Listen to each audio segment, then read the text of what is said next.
C'est un dictateur sanguinaire quand même pour Bachar al-Assad ou pas? Mais qui on est pour aller juger ce qui se passe dans un autre pays quand on voit à quel point, à chaque fois que l'Occident a voulu tenter ces opérations à ciel ouvert, ces formes de cobayes en fait, on utilise des pays comme des cobayes en s'imaginant qu'on va réussir à les transformer d'un coup de baguette magique et parfois ce qui arrive à la fin est pire que ce qu'on a laissé.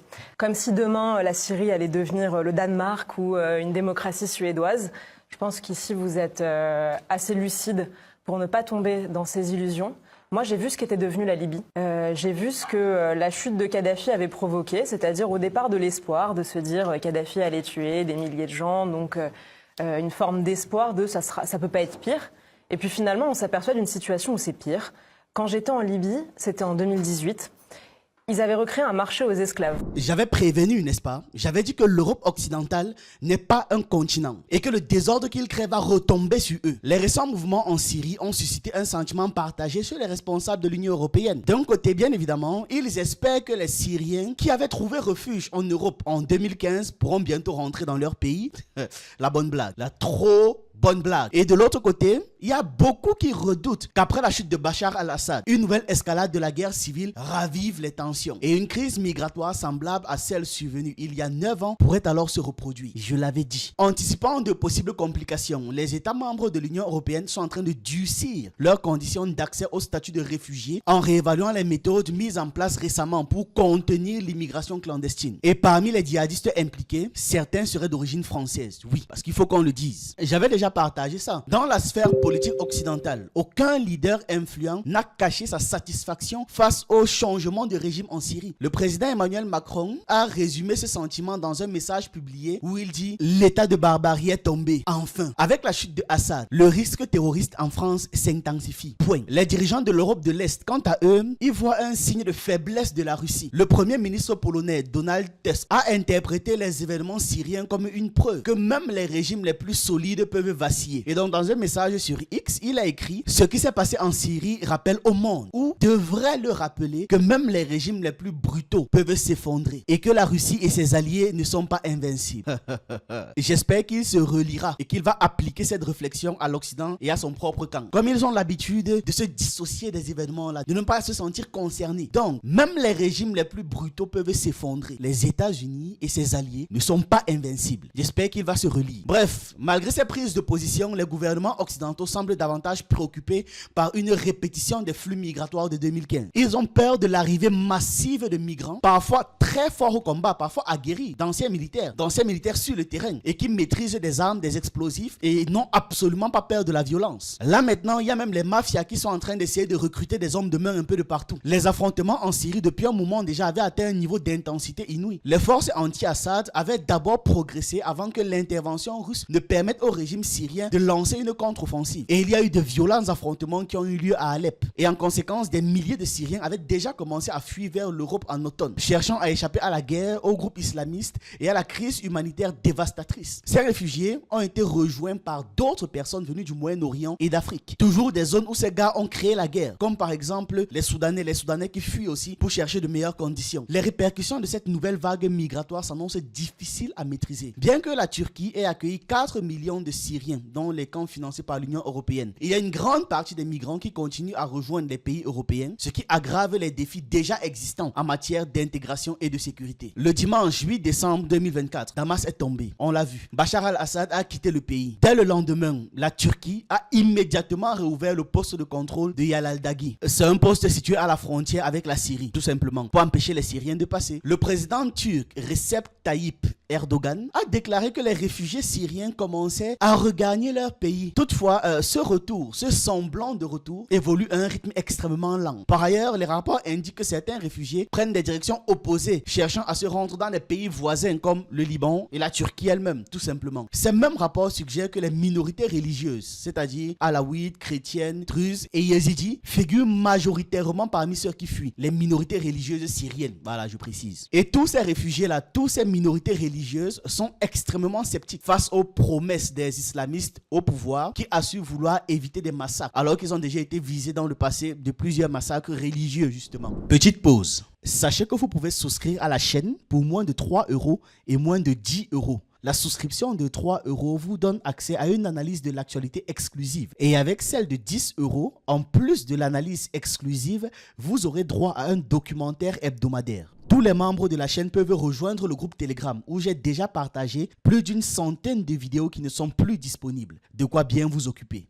Et pour ceux qui veulent se lancer sur YouTube, ma formation est toujours disponible. Je vous laisse toutes les informations en description. En Europe, la situation n'est pas mieux, parce que les gars sont inquiets, ils paniquent. Plusieurs pays, dont la France, l'Allemagne, la Suède, la Norvège, le Danemark, la Grèce, l'Autriche et le Royaume-Uni, ont suspendu tout bonnement l'examen de demande de statut de réfugié provenant de citoyens syriens. Ils ont tout simplement suspendu. Et devinez comment est-ce qu'ils ont officiellement justifié ça? Les incertitudes entourant le nouveau régime islamiste en Syrie qu'ils ont eux-mêmes contribué à mettre en place. Oui, c'est-à-dire il ne manque pas de culot. Les autorités européennes redoutent que parmi les réfugiés, parmi ces migrants, figurent d'éventuels terroristes ou des gars armés qui ne vont pas travailler pour les intérêts de l'Occident. Et on peut lire là sur la croix, réfugiés syriens de nombreux pays européens veulent suspendre les demandes d'asile. Au lendemain de la chute de Bachar al-Assad en Syrie, plusieurs pays européens ont annoncé vouloir réviser leur politique d'accueil des réfugiés syriens en suspendant la demande d'asile. Alors que l'Allemagne, la France et le Royaume-Uni se prononcent pour un tel gel de procédure, l'Autriche envisage un programme d'expulsion plutôt. Donc, vous contribuez au massacre, vous contribuez au désordre. Après, vous dites non, vous ne voulez pas que ça arrive chez vous. Vous allez voir. La route migratoire clandestine la plus préoccupante pour l'Union européenne reste celle des Balkans, qui passe directement par la Grèce, comme vous pouvez le voir. Ce corridor mène directement à l'Europe de l'Ouest, notamment vers l'Allemagne, pays qui avait déjà accueilli sous l'impulsion de la chancelière Angela Merkel plus d'1 million de réfugiés par an en 2015 et en 2016. Donc 1 million en 2015 et 1 million en 2016. Ça fait 2 millions de réfugiés. Dans le contexte post-Assad, plusieurs responsables politiques donc appellent désormais au retour des migrants syriens dans leur pays. Ils sont même fous, ceux qui demandent ça. C'est-à-dire, ils créent plus de désordre et demandent aux gens de juste rentrer comme ça, voilà. Rentrez chez vous, recommencez où vous étiez il y a 9 ans, en 2015. Tout sera identique. Tu quittes un pays depuis 9 ans et tu es censé revenir dans ce pays en désordre et tout le monde pense que c'est logique. Vous pensez même que les gens n'ont pas de vie? 9 ans, ce n'est pas 9 jours. 9 ans, ce n'est pas 9 semaines. C'est 9 ans et encore. En 9 semaines, il y a tellement de choses qui peuvent se...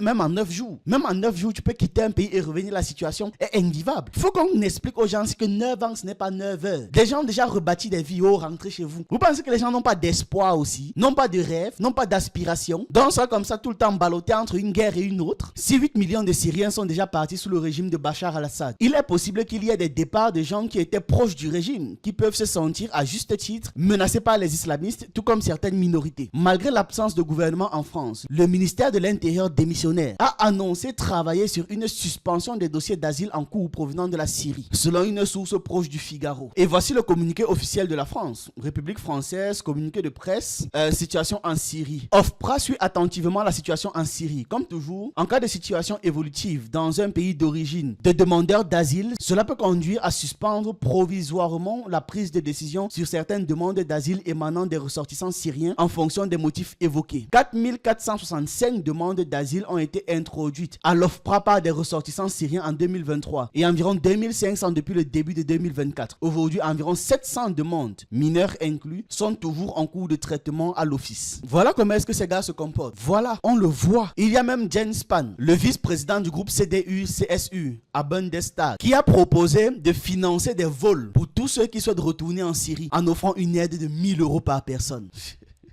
Ah, là ce n'est pas une bonne blague, c'est simplement de la moquerie. C'est-à-dire qu'ils prennent des gens pour des mendiants. Vous avez créé cette situation, ils vont rester. Les gens veulent aussi vivre. Le SPAN là a également suggéré d'organiser une conférence internationale réunissant l'Allemagne, l'Autriche et les principaux voisins de la Syrie, comme la Turquie et la Jordanie. Et cette réunion prévue pour le printemps 2025, donc après les élections législatives allemandes en février, aura pour objectif de planifier des expulsions massives de réfugiés syriens. Berlin, à peine 24 heures après la chute de Bachar al-Assad en Syrie, le débat sur les réfugiés s'est enflammé en Allemagne. La vice-présidente du groupe parlementaire de l'Union, Andrea Linholz, a appelé à l'arrêt de l'admission de réfugiés en provenance de la Syrie. Et le politicien de la CDU, Jens Spahn, préférerait renvoyer autant de Syriens que possible dans des avions charters. Les autres groupes parlementaires ont été critiqués. Michael Roth, par exemple, le porte-parole de la SPD, a été critiqué en matière de politique étrangère et il a qualifié ses revendications de populisme. Mis à part la rhétorique potentielle de la campagne électorale. Dans quelle mesure les demandes d'arrêt des admissions et de retour des Syriens sont-elles réalistes? Est-ce que cela a un sens d'expulser des gens d'Allemagne? L'économiste Tilman Bergs, professeur à l'université de Humboldt de Berlin et fondateur du Centre pour la sécurité et le développement international, étudie depuis 2007 la Syrie et les conséquences de la guerre qui sévit dans le pays. Il considère que le débat est absurde. Tout d'abord, il doit être clair que de nombreuses personnes ont souffert pendant des décennies sous le régime extrêmement brutal d'Assad. La Syrie a été sous régime Assad pendant plus de 50 ans. La RDA n'existe pas depuis si longtemps, précise l'expert. La situation dans le pays est extrêmement confuse. Il y a une rupture structurelle profonde. Pas de sécurité soudaine du jour au lendemain. Il est possible que les rebelles deviennent des dirigeants raisonnables, donc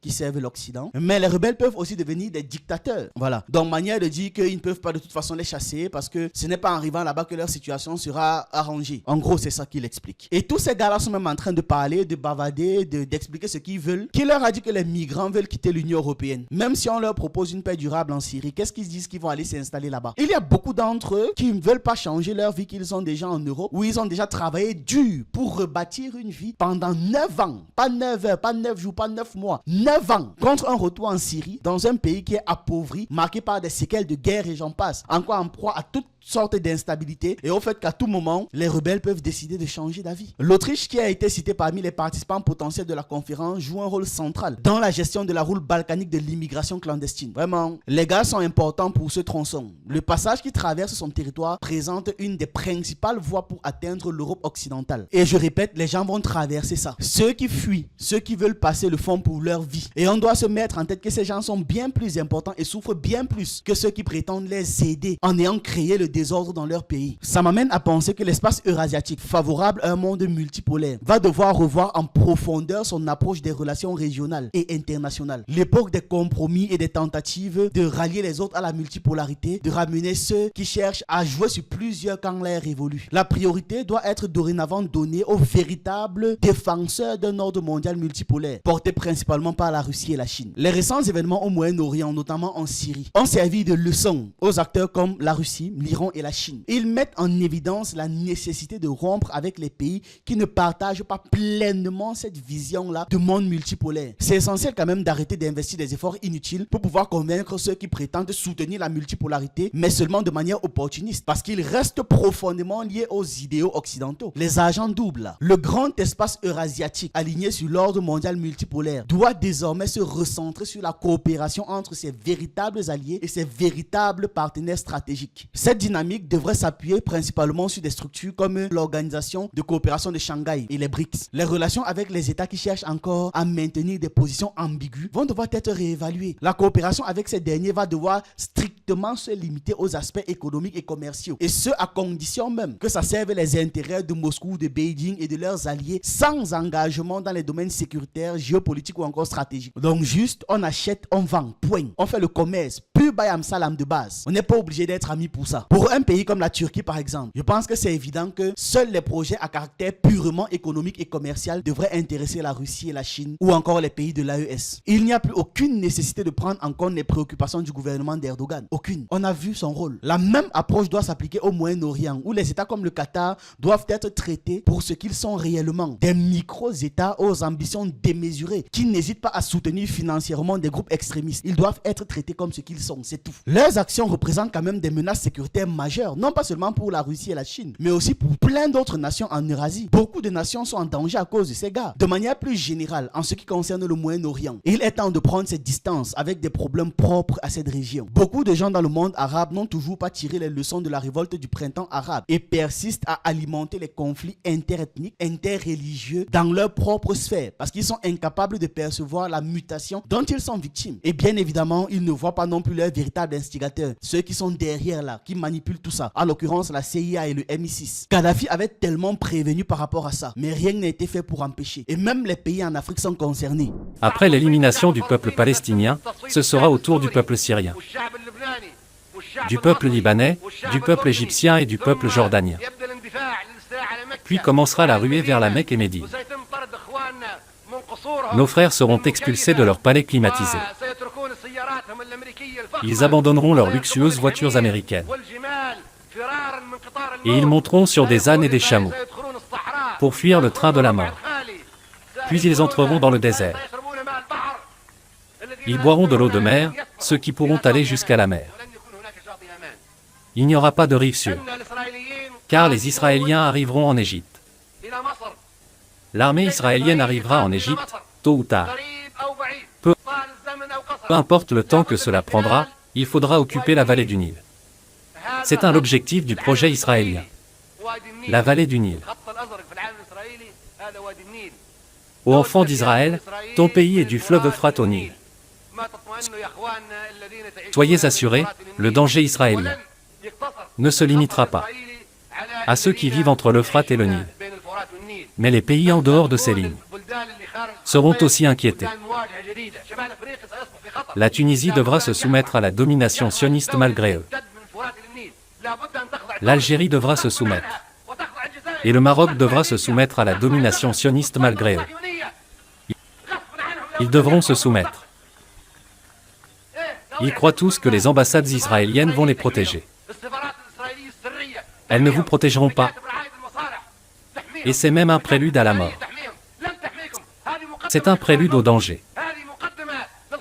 Chaque gouvernement arabe qui a tendu la main à l'ennemi, sous la table, et qui établit une ambassade, qu'ils appellent Bureau de protection des intérêts.